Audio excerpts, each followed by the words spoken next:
আসসালামু আলাইকুম দর্শক বিন্দু, আজকে আমি গরুর মাংস রান্না করব। এই দেখুন গরুর মাংস। এখন আমি এখানে আদা রসুন দিয়ে দিব। এই যে আমি দিয়ে দিলাম।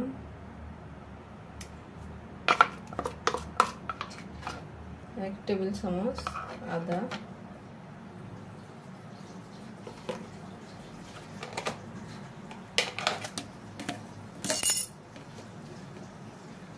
এই যে 2 টেবিল চামচ আদা, এই যে আরেকটু বেশি দিলাম যাতে তাড়াতাড়ি সিদ্ধ হয়ে যায়। এবার দিয়ে দিব আমি রসুন। এই যে রসুন ব্লেন্ডার করে নিয়েছি।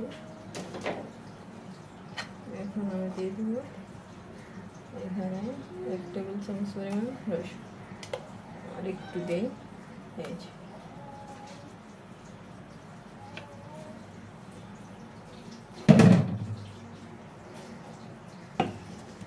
এবার আমি দিব হলুদ।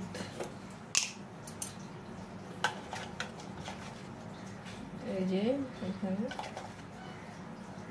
1.5 চামচ হলুদ দিব, 4 চামচ, এই যে 4 চামচ। এবার দিব জিরার গুঁড়া। এই যে 1 চামচ জিরার গুঁড়া দিলাম।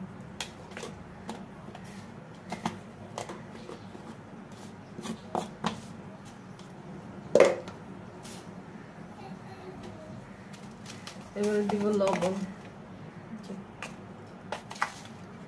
1 চামচ লবণ দিয়ে দিলাম।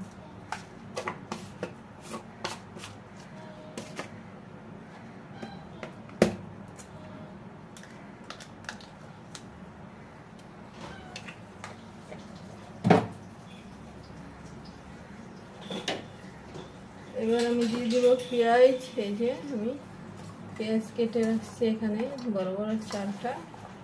এবার আমি দিয়ে দিব পেঁয়াজ।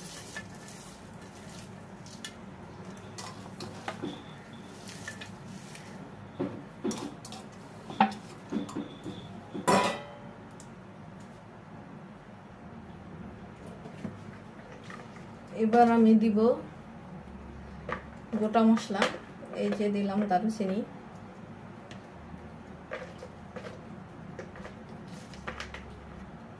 এই হচ্ছে দারুচিনি, আর দিব তেজপাতা,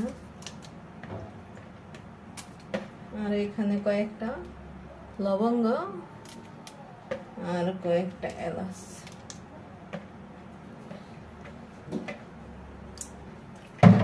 এবার আমি দিব গরম মশলার গুঁড়া। এবার আমি দিব গরম মশলার গুঁড়া। এই দেখুন, এই যে চামচ দিয়ে 2 চামচ দিলাম।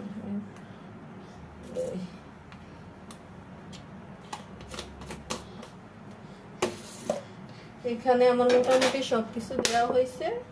এবার আমি দিয়ে দিব সরিষার তেল। এখানে এই যে এতটুকু সরিষার তেল আছে, 1 কাপের মতো সবগুলো দিয়ে দিব।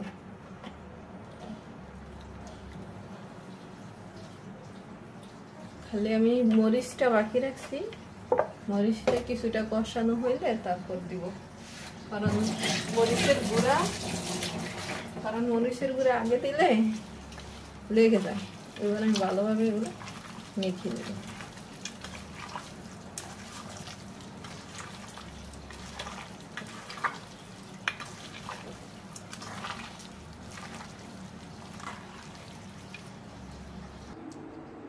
দর্শক বিন্দু, চলে আসলাম আমি আধা ঘন্টা পরে।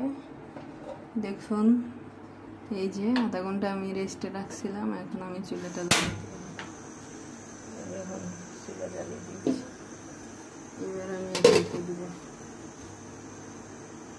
দর্শক বিন্দু দেখুন আমার গরুর মাংস রান্না হয়ে গেছে। এর মাঝখান দিয়ে আমি কিছুই দিইনি, অনেকক্ষণ কষাইছি। তারপরে পানি ফুটিয়ে, এই যে ছোট পাতিলে পানি ফুটিয়ে তারপর দিয়েছি।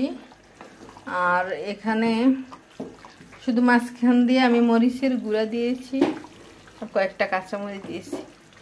আর কিছুই অ্যাড করা হয় না। লবণ আমি প্রথম দিয়েছি, সেটাই পারফেক্ট হয়েছে। দেখুন, তো আমার গরুর মাংস রান্না কেমন হলো অবশ্যই কমেন্ট করে জানাবেন। দেখা হবে পরবর্তী ভিডিওতে। সে পর্যন্ত সবাই ভালো থাকবেন, সুস্থ থাকবেন। আসসালামু আলাইকুম।